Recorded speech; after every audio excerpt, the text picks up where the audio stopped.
Nagaan isiniif haa ta'u, obboloota koo hafuuraa, saba dhiiga Kiristoosiin bitamtan, obboloota dhiiga Kiristoosiin bitamtan, hunduma keessaniif biyya keessatti, biyya hambaa keessatti kan argamtan, hunduma keessaniif nagaan Waaqayyoo isiniif haa ta'u. Nagaa jirtu Gooftaan madda nagaa keenyaa ta'e haa eebbifamu. Warra isaan eegamanii isaan gargaaramantu nagaa qaba. Aniif isin nagaa isaan eegamne isaan gargaaramne nagaa guutuu qabna. Gooftaan haa eebbifamu. Galanni Waaqayyoof haa ta'u. Baga nagaa taatan, baga eegamtan, baga ayyaanni isaa isiniif baay'ate. Tole, nagaa kootti aansuudhaan qo'annoo macaafa qulqulluu jalqabnee turre isa qabadhee dhiyaadheen jira. Kun kutaa arfaffaa isaati. Kun qo'annoo macaafa qulqulluu kutaa arfaffaa isaa jireenya ijoollee Addaam warra jalqabaa jedha. Galanni Waaqayyoof haa ta'u. Jireenya ijoollee Addaam warra jalqabaa. Addaam Heewaan haadha manaa isaa bira ga'e. Isheenis ulfooftee ilma Qaayin jedhamu deesse. Ani gargaarsa Waaqayyootiin nama tokko argadheera jettee itti dabaltees obboleessa isaa Abeeliin deesse. Abeel tiksituu hoolaa ta'e. Qaayin garuu qottuu ta'e. Guyyaa baay'ee booddee Qaayin wanta lafa irraa galfate irraa Waaqayyoof kennaa dhiyeesse. Galanni Waaqayyoodhaaf haa ta'u. Asirratti obbolaa lamaantu ture. Obbolaa lamaan turan kana keessaa waan tokkotu gargar isaan godha. Garaa tokko keessaa ba'an, garuu wanti tokko gargar isaan godha.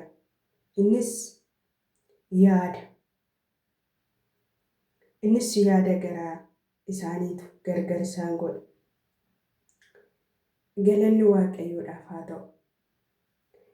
Abeel wanta argate keessaa wanta gaarii ta'ee, wanta qajeelaa ta'ee, wanta Waaqayyoo duratti jaalatamaa ta'ee, wanta nama durattis jaalamatamaa ta'ee fuula Waaqayyootti dhiyeesse. Waaqayyoodhaaf aarsaa godhee dhiyeesse. Qaayil garuu wanta huuba qabu, wanta filatamaa hin taane Waaqayyoodhaaf dhiyeesse. Abeel horii horsiisa. Qaayil garuu qottuu ture. Garuu guyyaa gaafa tokko Waaqayyoodhaaf aarsaa dhiyeessan. Jarreen kana gargar kan godhu Abeel aarsaa mudaa hin qabne Waaqayyoodhaaf dhiyeesse. Qaayil garuu aarsaa mudaa qabu Waaqayyoof dhiyeesse. Egaa kan Qaayil hin fudhatama hin godhanne. Galanni Waaqayyoodhaaf haa ta'u. Aarsaan ati dhiyeessitu aarsaa fudhatama qabu moo aarsaa fudhatama hin qabne? Obboleessa koo, obboleettii koo. Aarsaan nuti Waaqayyoodhaaf dhiyeessaa jirru aarsaa fudhatama qabu moo fudhatama hin qabne? Galanni nuti Waaqayyoodhaaf dhiyeessinu galata fudhatama qabu moo fudhatama hin qabnedha. Egaa Abeel wanta qabu keessaa wanta gaarii ta'ee mana Waaqayyootiif dhiyeesse. Innis Waaqayyo duratti gaarii ta'ee fudhatame, simatamee fudhatame, jaalatamee fudhatame. Wanta gaarii gaafa goote in jaalatamta, in simatamta, in ulfaatta, in kabajamta. Galanni Yesuus Kiristoosiif haa ta'u. Egaa Qaayil midhaan qote keessaa huuba kan qabu aratasaa mana Waaqayyootiif dhiyeesse. Gaafa kana garaan Waaqayyoo Qaayilitti hin gadde. Garaan Waaqayyoo anaaf sitti hin gaddiin obboleessa koo obboleettii ko. Garaan Waaqayyoo nutti hin gaddiin. Garaan namaa yoo sitti gadde homaa rakkoo hin qabu. Garuu garaan Waaqayyoo sitti gaddeera taanaan dhumni kee gaafa sana. Egaa Qaayil wanta fudhatama hin qabne sababa dhiyeesseef hin fudhatamne aarsaan inni Waaqayyoodhaaf dhiyeesse. Obboleessa isaa irratti gaafa kana aariidhaaf hinaaffaadhaan ka'e. Obboleessa isaa irratti gaafa kana aariif hinaaffaan ka'e. Amma obboleessa isaa ajjeesuu dirasiitti ga'e. Kana maaltu godhe? Jalqaba yaada gaarii hin qabu. Jalqaba yaada gaarii hin dhiyeessine. Jalqaba Qaayiliin yaada isaa seexanni ate, biyyi lafaa ate, ofittummaatu ate. Ofittummaa ta'uu jalaa nu haa oolchu Waaqayyo. Ofittummaatu ate. Yesuus nu haa oolchu. Gaafa kana Qaayil obboleessa isaa Abeel obboleessa isaa irratti ka'e. Abeel obboleessa isaa ajjeese. Ilaa Waaqayyo gooftaan anaaf isin haa oolchu yaa obboloota ko. Ofiisaaf balleesse, ofiisaaf yakke, ofiisaaf Waaqayyotti yakke. Haa ta'u iyyuu malee aarsaan ani dhiyeesse maaliif fudhatamuu didee? Maaliif kan kee fudhatame gaafa jedhu? Abeel obboleessa isaa irratti ka'e. Abeel obboleessa isaa ajjeese. Balleessaa dhiifama hin qabne balleesse. Qaayil jooraa ta'ee hafe. Waaqayyoo nu haa oolchu, isin haa oolchu. Waaqayyoo nu haa oolchu, isin haa oolchu. Egaa nama kanaa yaada nama kanaa seexanni ate biyya lafaa keessa jooraa ta'ee akka hafu godhe. Yaada hamaa qabaachuun isaa. Waaqayyo nu haa oolchu. Galanni Waaqayyoodhaaf haa ta'u.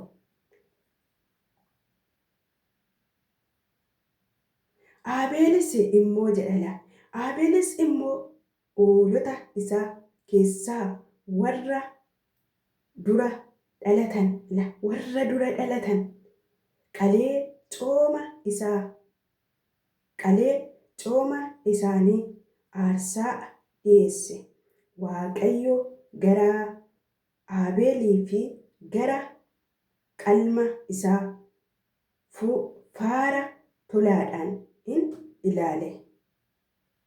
Eenyu? Waaqayyo gara Abeelii fi gara aarsaa isaa, gara qalma isaa faara tolaadhaan ilaale jedha. Sababa kamiif? Wanta gaarii godhe Abeeli. Hoolota isaa keessaa, horii isaa keessaa warra jalqaba dhalatan, warra mudaa hin qabne jechuudha. Warra mudaa hin qabne, warra jalqaba dhalatan Waaqayyoodhaaf aarsaa godhee dhiyeesse qalee. Gaafa kana Waaqayyos gara Abeelii fi gara aarsaa Abeel ilaale. Waaqayyo gara aarsaa ati dhiyeessituu fi gara kee haa ilaalu. Waaqayyo galgala kana si haa yaadatu. Galanni Yesuus Kiristoosiif haa ta'u. Gara Qaayinii fi gara kennaa isaa garuu faara tolaadhaan hin ilaalle. Kana irratti Qaayin aaree boba'ee mataa buuse. Kana irratti Qaayin aaree boba'ee mataa buuse jedha. Sababa maaliif? Gara aarsaa Abeelii fi gara Abeel Waaqayyo ilaalee gara aarsaa Qaayinii fi gara Qaayin Waaqayyo ilaaluu dhiise. Sababa maaliif? Aarsaan inni dhiyeesse mudaa waan qabuuf jechuudha.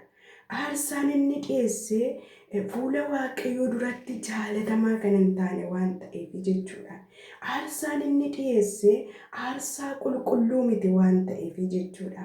Galanni nuti waaqayyoodhaaf dhiyeessinu waaqayyo duratti fudhatamaa ta'ee akka nuuf ilaalamuu fi waaqayyo gara aarsaa keenyaa fi gara keenya akka ilaaluu fi wanta gaarii ta'ee fi wanta qajeelaa ta'e fuula waaqayyoo duratti fudhatamaa ta'e dhiyeessuun anaaf siif haa ta'u, obboleessa koo obboleettii koo. Galanni Yesuus Kiristoosiif haa ta'u. Waaqayyo yommus Qaayiniin maaliif aartee bobaatee maaliifis mataa buufte jedheen. Egaa Qaayil gaafa inni aaru kanatti waaqayyo argeera. Waaqayyo keessa namaa ilaala waan ta'eef aarii Qaayil obboleessa isaa Abeel irratti aarii ka'ee waaqayyo dursee argeera waan ta'eef jechuudha. Galanni Yesuus Kiristoosiif haa ta'u. Kanaaf egaa amma maal jedhaane maaliif aartee maaliif mataa buustes jedheen. Galanni Yesuus Kiristoosiif haa ta'u. Maaliif aartee maaliif mataa buustes jedheen. Wanta gaarii utuu hojjetteetta. Wanta gaarii utuu hojjettee ol jetta jedheen. Wanta gaarii utuu hojjettee ol jetta. Wanta gaarii gaafa hojjenne ol jenna. Wanta gaarii gaafa hojjenne in kabajamna. Wanta gaarii gaafa hojjette in kabajamta. Wanta qajeelaa gaafa hojjette in kabajamta. Obboleessa kee irratti hin aarin. Obboleessa keetti hin hinaaffin. Qaayiniin kan kana godhe hinaaffaadha. Hinaaffaa inni qabutu Qaayiniin jooraa godhee hambise. Jooraa taatee akka hin hafneef waaqayyo biratti akka hin adabamneef adabbii harka waaqayyo akka hin fudhanneef obboleessa kee irratti hin hinaaffin. Obboleessa kee wajjin galtu haa ta'u. Obboleessa kee wajjin waaqeffattu haa ta'u. Obboleessa kee wajjin waaqessitu haa ta'u. Obboleessa kee irratti wanta gaarii obboleessa kee ta'etti hin hinaaffin. Hin hinaaffin. Adabbii harka waaqayyoo irraa fudhatta. Jooraa ta'aaf ta'a akka Abeel. Obboleessa keetti hin hinaaffin. Egaa akka obboleessa keenyatti hin hinaaffineef waaqayyo gooftaan anaaf isin haa gargaaru. Galanni Yesuus Kiristoosiif haa ta'u. Waaqayyo anaaf isin haa gargaaru. Yesuus gooftaadha. Egaa asirratti Abeel maal jedheen waaqayyo deebii waaqayyo Abeel Qaayiliif deebiseedha. Egaa asirratti Qaayiliin maal jedhe? Utoo wanta gaarii hojjetteetta ta'e ati ol jettaayyuu. Gaafa wanta gaarii hojjettan ol jettu. Galanni waaqayyoof haa ta'u. Ol jetta turte mitiiree jedheen. Ol jetta turte mitiiree. In yaadatamta turte mitiiree. Yesuusiif galanni guddaan haa ta'u. Wanta gaarii hin hojjettu yoo ta'e garuu cubbuun balbala kee dura riphee si eeggataa, si argachuus in kajeelaa. Ati garuu isa irratti aboo godhadhu jedheen. Yesuus gooftaan. Abeel keessatti argeera waaqayyo. Qaayil keessatti argeera dhiifama. Qaayil keessatti argeera. Qaayil obboleessa isaa ajjeesuuf murtoo akka godhe waaqayyo argeera. Ammayyuu cubbuun balbala kee dura riphee si eegaa jira. Si argachuus hin fedha. Kanaaf maal godhi jedheeni irratti dammaqi. Irrattis aboo qabaadhu jedheen. Waaqayyo nu haa gargaaru. Cubbuu irratti aboo akka qabaannuuf. Cubbuu irratti akka dammaqnuuf. Cubbuu irratti aboo akka qabaannuuf. Waaqayyo gooftaan anaaf isin haa gargaaru. Yesuus Kiristoosiif galanni guddaan haa ta'u. Egaa asirratti isa waaqayyo isaan jedhe dhaga'uu dide Abeel. Isa waaqayyo isa abboomaa ture. Isa waaqayyo isa abboome dhaga'uu dide Qaayil. Isa waaqayyo isaan jedhe dhaga'uu dide Qaayil. Abeel obboleessa isaa irratti ka'e. Yesuus nu haa oolchu kana jala. Yaa obboleessa ko, yaa obboleettii ko, Yesuus si haa oolchu. Yesuus nu haa oolchu. yoo inni nu oolche malee, yoo inni nu gargaare malee tokkollee ofii keenyaaf dandeettii hin qabnu. Kanaaf Yesuus Kiristoos anaaf isin haa oolchu. Galanni Waaqayyoodhaaf haa ta'u. Galanni Yesuus Kiristoosiif haa ta'u. Haleluuyaa. Egaa asirratti cubbuun balbala kee dura riphee si eeggachaa jira. Si argachuus hin fedha. Kanaaf ati irratti dammaqi. Kanaaf ati irratti aboo argadhu jedheen. Egaa qaayiltuu irratti dammaquu dide malee, qaayiltuu dhaga'uu dide malee, qaayiltuu abboomamuu dide malee Waaqayyo Gooftaan itti himeera. Aboos irratti laateefiiraa jechuudha. Galanni Yesuusiif haa ta'u. Qaayin obboleessa isaa Abeel wajjin in dubbate. Erga gara bakkeetti ba'aniis Qaayin obboleessa isaa Abeel irratti ka'ee isa ajjeese. Maaliif kuni? Sababii aarsaan inni dhiyeesse fuula Waaqayyoo duratti fudhatamuufii didee fi Abeeliin maal godhe? Qaayilee baasee ajjeese. Abeel egaa kana iyyaanne ofirratti inni iyyaan maaliif obboleessa kooti, haadhoo kooti garaa tokko baane waan ta'eef.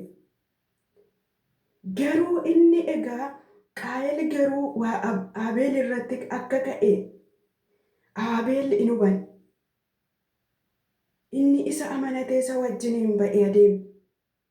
Yaa namni si amanatee sirratti of gate, ati immoo wanta hamaa isaaf yaaddu Waaqayyoo harkaa adaba akka hin fudhanneef of eeggannoo godhadhu.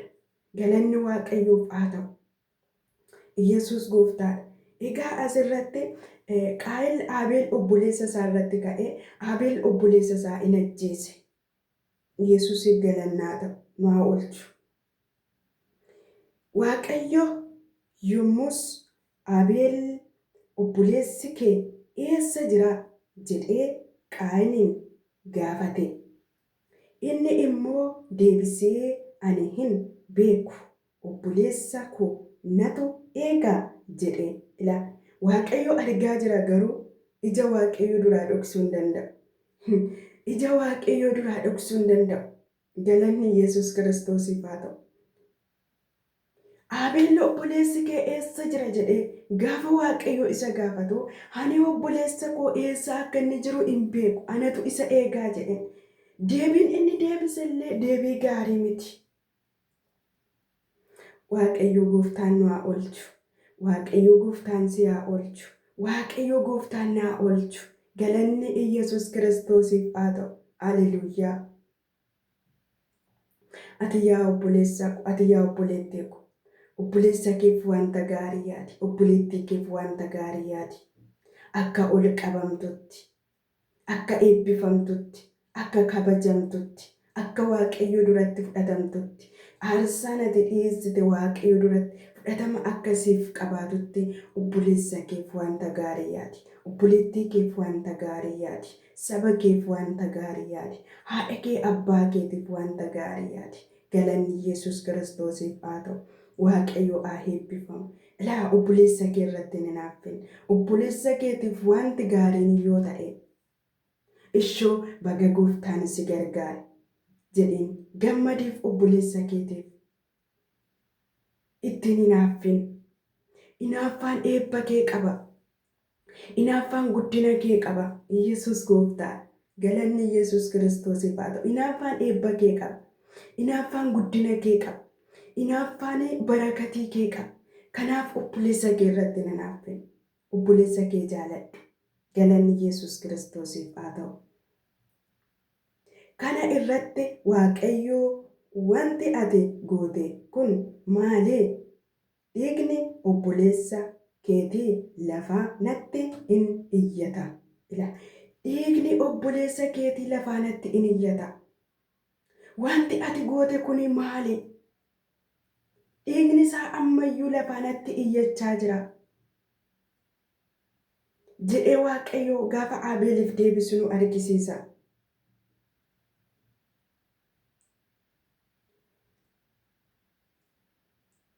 Waaqayyo Gooftaan nu haa oolchu. Dhiigni obboleessa isaa gara Waaqayyootti iyyachaa ture. Abeel garuu inaale, ani hin beeku eessa akka jiru, anatu isa eegaa jedhe. Waaqayyoo duraa wanta tokko dhoksuu hin dandeessu. Waaqayyoodhaan wanta tokko haaluu hin dandeessu. Waaqayyoo kaleef riphuu kee qoree ilaaluu danda'a. Yesuusiif galanni guddaan haa ta'u. Waaqayyoo kaleef riphuu kee qoree ilaaluu danda'a. Waaqayyoodhaan haaluu hin dandeessu. Waaqayyoodhaan dhoksuu hin dandeessu. Yoo balleessite illee Waaqayyootti himadhu. Nama jalaa dhoksuu dandeessa. Waaqayyoo jalaa dhoksuu hin dandeessu. Kanaaf yoo balleessite illee himadhu, araara gaafadhu. Kanaafidha Daawitiin nama akka nama garaa koo argadhe jedhe. Daawiti Waaqayyoodhaan waan balleesse hundumaa Waaqayyootti himatee araara gaafata. Nama akkanaa nu haa godhu Gooftaan. Galanni Yesuus Kiristoosiif haa ta'u. Ammas ati abaaramaadha. Ammas ati abaaramaadha. Lafa isa dhiiga obboleessa keetii afaan banee akka dhugu goote sana irraa in ari'atamta. Laficharraa in ari'atamta. Gaafa hinaaffaan nutti gale isuma qabnu sanarraa iyyuu in ari'atama. Kana jala Waaqayyo nu haa oolchu. Gaafa hinaaffaan sitti gale isuma qabdu sanarraa iyyuu in ari'atamta. Akka in ari'atamne wanta gaarii yaadi. Dhiigni obboleessa isaa Abeel gara Waaqayyootti iyyate. Waaqayyos Qaayeliin ati abaaramaa taata. Lafa afaan banee dhiiga obboleessa kee dhuge kanas irraa in ari'atamta jedhee Waaqayyo Gooftaan Qaayelitti dubbate. Abaaramaa akka hin taaneef eebbifamaa akka taatuuf wanta gaarii yaadi. Obboleessa keetti hin hinaaffin. Hinaaffaatu haadhoo isaa baasee akka ajjeesu godhe waan ta'eef. Hinaaffaatu akka inni baasee haadhoo isaa ajjeesu godhe. Kanaaf obboleessa keetti hin hinaaffin. Hinaaffaan keessa kee jira yoo ta'e Waaqayyoo hinaaffaa kana na keessaa buqqisi. Eebba koo qaba. Barakatii koo qaba. Kanaaf iyyuu hinaaffaa kana na keessaa buqqisi jedhi Waaqayyoon kadhadhu. Waaqayyo na gargaaru, si na gargaaru. Galanni Yesuus Kiristoosiif haa ta'u.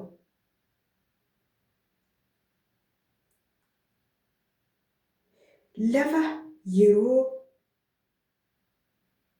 galanni Waaqayyoodhaaf haa ta'u. Lafa yeroo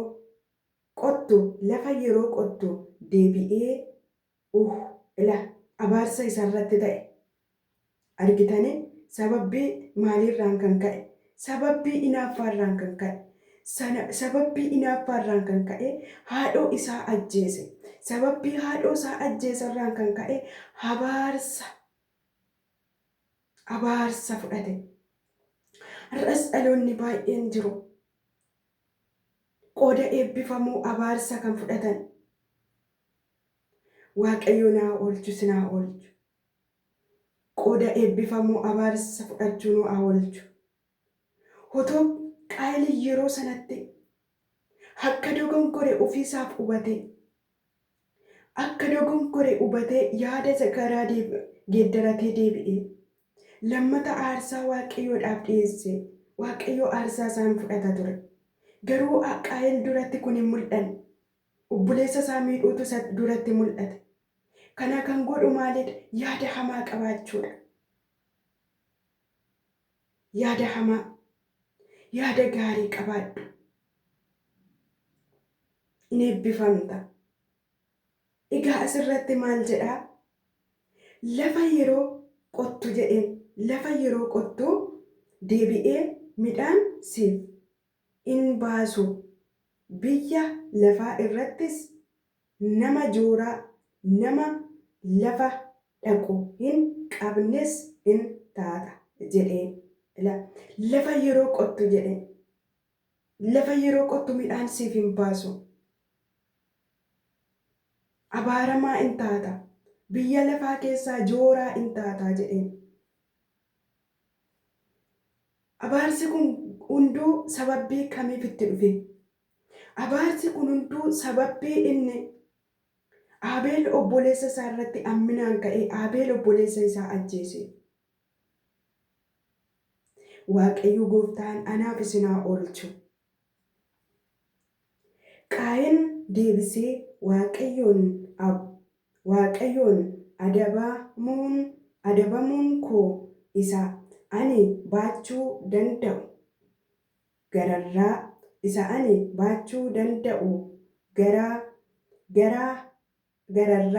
ta'e isa ani baachuu danda'u gararraa ta'e jedheen adabbiin. Kunoo ati har'a lafa maasii koo irraa na ariiteetta, fuula kee duraas dhokachuun na irra jira. Anis lafa irratti nama jooraa nama lafa dhaqu hin qabnes nan ta'a. Namni na arge hundinuus na in ajjeesa jedhee la. Galanni Yesuus Kiristoosiif haa ta'u. Kana jalaa nu haa oolchu Waaqayyo. Gaafa abboommii Waaqayyoo gadhiisan, gaafa Waaqayyoof ajajamuu didan, gaafa Waaqayyoof abboomamuu didanii, gaafa karaa Waaqayyoo irraa goranii, gaafa hinaaffaan namatti nam'e, sodaatu namatti nam'a, simbootu namarraa ka'a, ayyaanatu namarraa ka'a. Kanaaf iyyuu ayyaanni akka sirraa hin kaane, simboon akka sirraa hin kaane, sodaan akkasitti hin galleefi Waaqayyoodhaaf abboomame, Waaqayyoodhaaf ajajame, Waaqayyo naa gargaaru, Waaqayyo si haa gargaaru, Waaqayyo si naa gargaaru, Waaqayyo si naa gargaaru. Galanni Yesuus Kiristoosiif haa ta'u. Kana irratti Waaqayyo akkas miti nama Qaayin ajjeesee irraa gumaan dachaa 7 in barbaadama jedheen. Kana booddee Waaqayyo namni Qaayinin argee rukutee akka in ajjeefneef milikkita itti godhe jedha. Galanni Yesuus Kiristoosiif haa ta'u. Qaayinis fuula Waaqayyoo duraa ba'ee idin gara ba'a biiftuu biyya itti jooraa afetti galee. Yesuusiif galannaa ta'u. Inni nu haa oolchu. Jooraa ta'aa afuu nu haa oolchu. Jooraa ta'aa afuu si haa oolchu. Jooraa ta'aa afuu si haa oolchu. Jooraa ta'aa afuu si haa oolchu. Waaqayyo naa oolchu. Waaqayyo si haa oolchu. Galanni Yesuus Kiristoosiif haa ta'u.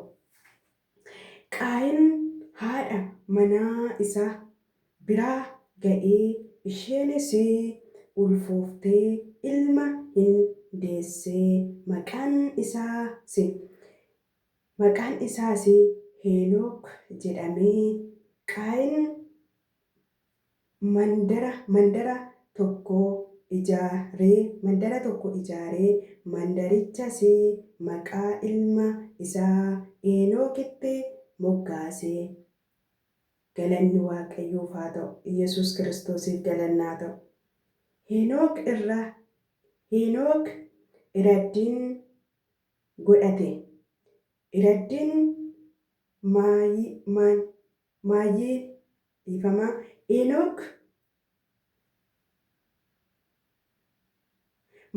Mahuyaa'eelin dhalchee. Mahuyaa'eel Matushaa'eelin dhalchee. Matushaa'eel immoo Lameekin dhalchee. Lameek dubartoota 2 fuudhee. Maqaan ishee tokko Addaa, maqaan ishee kaanii immoo Tsiillaa ture. Galanni Waaqayyoof haa ta'u. Addaan Yaabaalin deessee. Inni abbaa sanyii warra godoo keessa jiraatanii horii horsiisanii ture. Yesuusiif galanni guddaan haa ta'u. Maqaan obboleessa isaa immoo Yuubaal ture. Inni immoo abbaa sanyii warra kiraara rukutanii fi ulullee afuufanii ture. Tsiillaa immoo Tuubaal Qaayinin deesse. Warri sibiila boorrachii fi sibiila gurraacha tumani hundinuu isa irraa baran.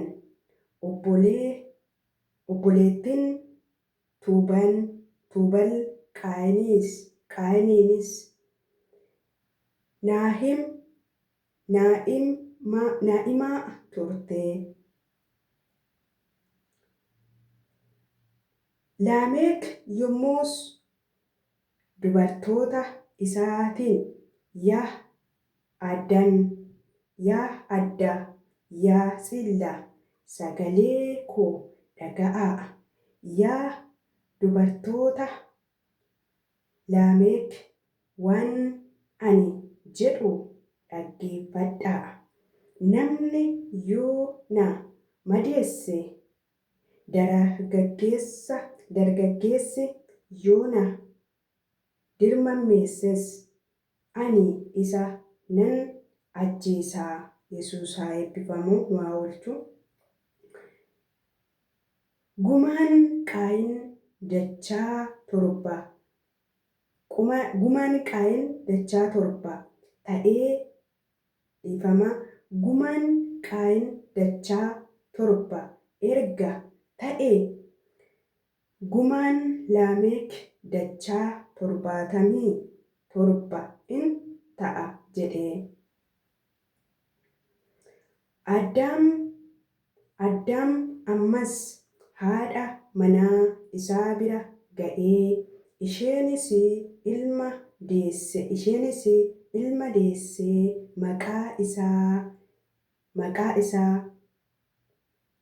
Maqaa isaa Sheet jettee moggaafte. Kana irratti iddoo obboleessa isaa Qaayin ajjeese Waaqayyo dhala kan biraa naaf buuse jettee. Sheet jechuun iddoo buusuu jechuudha.